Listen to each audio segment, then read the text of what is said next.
रात के करीब 12 बजे जब पूरा परिवार गहरी नींद में सो रहा था, तभी दोस्तों घर के कमरे से अजीब आवाजें सुनाई देने लगी। दोस्तों यह आवाज सुन के राहुल जाग गया और फिर उसने देखा कि उसके पास वाले माँ के कमरे से अजीब तरह की आवाजें सुनाई दे रही है। आवाजें ऐसी थी जैसे कि किसी को अजीब तरीके का सुख का अनुभव हो रहा हो। फिर राहुल धीरे धीरे उस कमरे की ओर बढ़ते हुए सोचने लगा कि इतनी रात को जब पूरा घर सो रहा है तो आखिरकार माँ क्या कर रही है। फिर दोस्तों कमरे के किनारे पर खिड़की थी, तो राहुल ने झुककर खिड़की से अंदर की तरफ देखा तो उसकी हालत खराब हो गई। उसने देखा कि गीता देवी की उस जो उसकी माँ थी वह बिस्तर पे आपत्तिजनक अवस्था में थी और उसके हाथ पे एक बैगन था और उस बैगन का कुछ ऐसा इस्तेमाल कर रही थी कि कोई सोच भी नहीं सकता। ये दृश्य देख करके राहुल हक्का-बक्का रह गया। उसके अंदर दोस्तों फिर हबसी शैतान घुसने लगा और उस दृश्य को देखकर राहुल को खूब मजा आने लगा। फिर वह वापस अपने कमरे में चला गया, लेकिन दोस्तों उस रात उसे नींद नहीं आई और उसके मन में यह दृश्य गहराई तक बैठ चुका था। फिर थोड़ी देर के बाद जब बात बर्दाश्त से बाहर हुआ, तब वह अपने माँ के कमरे में जाता है और फिर माँ और बेटा एक दूसरे के आगोश में खो जाते हैं और उन दोनों के बीच वह सब कुछ होता है जो शायद नहीं होना चाहिए था। तभी दोस्तों उसके पति यानी कि राहुल का पिता चुपके से दोनों को देख लेता है। फिर उस वक्त उसके दिमाग में हजारों सवाल आ रहे थे। तभी दोस्तों उसके पिता के चेहरे पे एक मुस्कान आती है, क्योंकि पिता ने मन ही मन कुछ प्लान बना लिया था और वे ऐसा कुछ करने वाला था जो कि आप सोच भी नहीं सकते और ना ही दोस्तों वह उसके बेटे ने सोचा था। तो दोस्तों आगे बढ़ने से पहले आप लोगों से बस छोटी सी रिक्वेस्ट है कि वीडियो को लाइक करके चैनल को सब्सक्राइब जरूर कर दीजिएगा। तो दोस्तों ये घटना गुजरात के वडोदरा की है। वडोदरा में 3 लोगों का एक परिवार रहा करता था, जिसके मुखिया का नाम दोस्तों राजेश था, जिनकी उम्र थी करीबन 50 से 55 साल, और उनकी पत्नी गीता देवी, जिसकी उम्र दोस्तों करीब 35 साल के आसपास थी, और उनका एक बेटा जिसकी उम्र 22 साल थी। पति और पत्नी की उम्र में काफ़ी डिफरेंस था। जो राजेश था वह उम्र के ऐसे पड़ाव पे था जहाँ पर सारी चीज़ें चाह कर भी वो कुछ नहीं कर सकता था। इसलिए दोस्तों जो उसकी पत्नी थी वह अपनी शारीरिक आवश्यकताएँ पूरी नहीं कर पा रही थी और अपने पति से वो सुख ना मिलने के कारण देह की आग और बढ़ती जा रही थी। एक दिन दोस्तों इनका लड़का बाहर से घर आता है। सब लोग खुश थे, लेकिन दोस्तों ये बात किसी को नहीं पता थी कि उसकी जो माँ है उसके अंदर बहुत सारे अवगुण भी हैं। अब दोस्तों राजेश को यह बात पता रहती है कि यह किस किस्म की औरत है, लेकिन दोस्तों वह चाह कर भी कुछ नहीं कर पाते थे। एक दिन की बात है, रात तकरीबन 12 बजे के आसपास बेटे राहुल को वॉशरूम लगती है, तो वह उठता है और चुपके से दरवाजा खोलता है और घर में ही बाथरूम बना हुआ था, उस बाथरूम में जा करके आता है। और दोस्तों जब वो बाथरूम से वापस आता है तो उसको पास वाले माँ के कमरे से अजीब तरह की आवाज़ें सुनाई देती हैं। आवाज़ें कुछ ऐसी थी कि जैसे किसी को बहुत बड़े सुख का अनुभव हो रहा हो। राहुल दोस्तों धीरे-धीरे उस कमरे की ओर बढ़ते हुए सोचने लगा कि इतनी रात को जब पूरा घर सो रहा है तो आखिर माँ क्या कर रही है। फिर दोस्तों कमरे के एक किनारे पर खिड़की थी जिसमें एक हल्की सी दरार थी, तो राहुल ने झुक करके खिड़की से जब अंदर की तरफ देखा तो उसकी हालत खराब हो गई। उसने देखा कि गीता देवी यानी कि उसकी माँ जो थी वह बिस्तर पे आपत्तिजनक अवस्था में थी और उसके हाथ में एक बैंगन था। इस दृश्य को देख करके राहुल हक्का-बक्का रह गया और फिर उसके मन में भी एक हबसी शैतान घुसने लगा। उस दृश्य को देख करके राहुल को खूब मज़ा आने लगता है और उसके बाद दोस्तों जाकर के वह बिस्तर पर लेट जाता है। अब उसको नींद नहीं आ रही होती है और अब उसके मन में अनेक प्रकार के विचार आ रहे थे। वह खुली आँखों से अब सपने देखने लगता है। अब इसी तरीके से लगभग 1 घंटे का समय बीत जाता है। 1 घंटे के बाद दोस्तों एक एक अचानक दरवाज़ा खटखटाने की आवाज़ आती है, तो वो सोचता है कि आखिर इतनी रात को कौन है? फिर दोस्तों जब वो दरवाज़ा खोलता है तो देखता है कि उसकी माँ जो है वो एक ब्लैक कलर की बढ़िया सी नाइटी पहन के आई है। तभी दोस्तों उसकी माँ उससे पूछती है कि क्या हुआ, नींद नहीं आ रही है क्या? तभी दोस्तों वह कहता है कि नहीं माँ, अभी उठा था वॉशरूम के लिए, नींद आ रही है, अभी कुछ सोच रहा था, दिमाग थोड़ा-सा टेंशन में है। फिर दोस्तों उसकी माँ बैठ जाती है और बैठने के बाद वो दोनों एक-दूसरे से बातें करने लगते हैं। बातें करते-करते कुछ इस कदर बातें होने लगती है कि लगता ही नहीं है कि ये माँ है और ये बेटा है।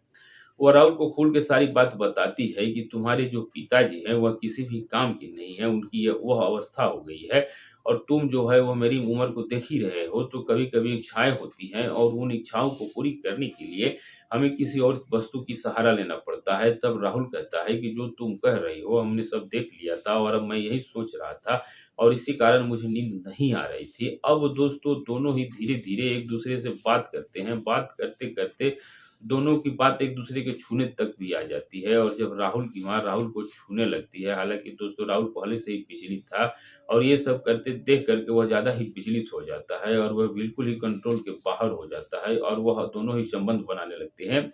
जो उसका पिता होता है वो बेखबर अपनी दुनिया में सोता रहता है और उसको किसी भी बात की कोई चिंता नहीं थी क्योंकि वो बेखबर था। तो अब जो है दोस्तों इन दोनों के बीच 2 बजे रात तक संबंध बनता है और फिर राहुल की माँ गीता वहाँ से चली जाती है। उस दिन उन दोनों को बहुत वहाँ आनंद मिलता है। इसकी माँ बहुत प्रसन्न थी क्योंकि आज बहुत दिनों के बाद इसको वह सब कुछ मिला था जो इसको चाहिए था। अब दोस्तों सुबह होती है और सुबह होने के बाद तीनों लोग ही एक साथ बैठ के चाय पीते हैं, लेकिन दोस्तों गीता की जो तिरछी निगाह थी, वो बेटे की तरफ ही थी और ये दोनों ही इशारों-इशारों में बहुत कुछ बातें कर रहे थे। फिर दोस्तों जब दिन में गीता का पति राजेश काम पे चला जाता है, तो वे दोनों ही दिन में भी संबंध बनाने लग जाते हैं। तो अब दिन और रात में ये दोनों ही संबंध बनाने लगे थे और एक दिन दोस्तों राहुल बाहर कमाने जाने के लिए कहता है, लेकिन जो उसकी माँ होती है वो उसको रोक लेती है और कहती है कि जैसे इतने दिन रुके हो अभी 2-4 दिन और रुक जाओ। राहुल ने गीता की बातों को मान लिया क्योंकि दोस्तों अब इसको भी आनंद आ रहा था और ये अभी शादीशुदा तो था नहीं और इसकी उम्र ऐसी थी कि ये रुक गया। अब दोस्तों रात को फिर वही खेल शुरू हुआ। दोनों ने लगभग रात 12 बजे के करीब अपना कार्यक्रम शुरू कर दिया।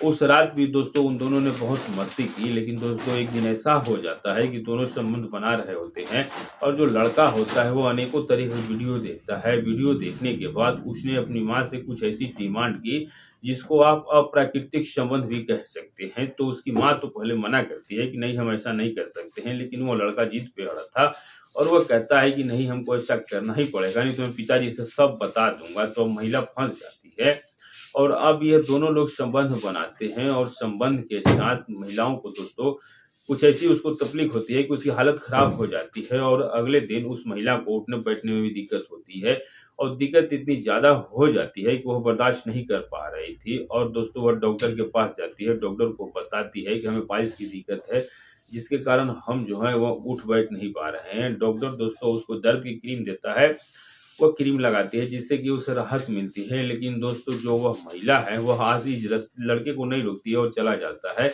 1-2 महीने का वक्त बीतता है तो अब दोनों ही एक दूसरे से फोन पे बात करने लगते हैं क्योंकि दोस्तों अब दोनों के बीच में कोई ऐसी रिश्तेदारी का जो प्रेम रिश्ता था माँ और बेटे का वो तो बचा ही नहीं था। अब दोनों ही गर्लफ्रेंड और बॉयफ्रेंड की तरफ बन चुके थे और इन दोनों को बात करते करते 1-1.5-2 महीने का वक्त बीत गया। फिर दोस्तों एक दिन वो महिला उसको बुलाती है कि तुम एक दिन के लिए आ जाओ। तो अब जो राहुल था वो भी यंग था, तो अभी दोस्तों कंट्रोल से बाहर था और उसको भी इसकी आदत लग गई थी। ऐसे ही दोस्तों उसके बुलाने पे राहुल बार-बार जाने लगा, जिसके कारण उसके पिता को भी अब शंका होने लगी थी। फिर एक दिन की बात है दोस्तों कि 1 से 1:30 बजे का वक्त हो रहा था। दोनों ही कमरे में संबंध बना रहे होते हैं। तभी दोस्तों उसी वक़्त उसके पिता को बाथरूम लगती है, तो वो बाथरूम जाने के लिए उठते हैं और बाथरूम जाते वक़्त उनको कुछ आवाज़ सुनाई दिया। ये आवाज़ उनके बेटे के कमरे से आ रही थी, तो उनको शंका हो जाती है कि आखिर मामला क्या चल रहा है। अब दोस्तों जब वह जा कर के देखता है, तो अंदर से दरवाज़ा खटखटाता है, तो ये लोग डर जाते हैं कि अब क्या करें? किसी तरीके से दोस्तों दरवाज़ा तो खोलना ही पड़ेगा। अब जब 2 मिनट के बाद दरवाज़ा खोलते हैं, तो दोनों कपड़ा वगैरह पहन के निकलते हैं। फिर उसके पिताजी राजेश को शक तो पूरा हो जाता है क्योंकि वह सोचता है कि आखिर इतनी देर तक आवाज़ें आ रही थी और अब शांति हो चुकी थी। तभी दोस्तों राजेश जो था वो अपनी पत्नी से पूछता है कि यहाँ पर तुम क्या कर रही हो? तो वह बोलती है कि इसको थोड़ी-सी तकलीफ हो रह गई थी, इसका सर दर्द कर रहा था तो मैं तेल लेकर के आई थी और इसको लगा रही थी। तो राजेश कहता है कि क्या तुम तेल लगा रही थी? मैं इतनी देर से दरवाज़ा खोलने के लिए बंद कर रहा था, तो दरवाज़ा बंद करके तेल कौन लगाता है और कमरे की लाइट क्यों बंद थी? तब वो कहती है कि नाइट बल्ब जलाया था क्योंकि राहुल को रोशनी से दिक्कत हो रही थी। वो बहाने बना रही थी, लेकिन दोस्तों उसके पति राजेश को शंका हो जाती है। तब दोस्तों वो उसे धमका के पूछता है कि बताओ सच क्या है?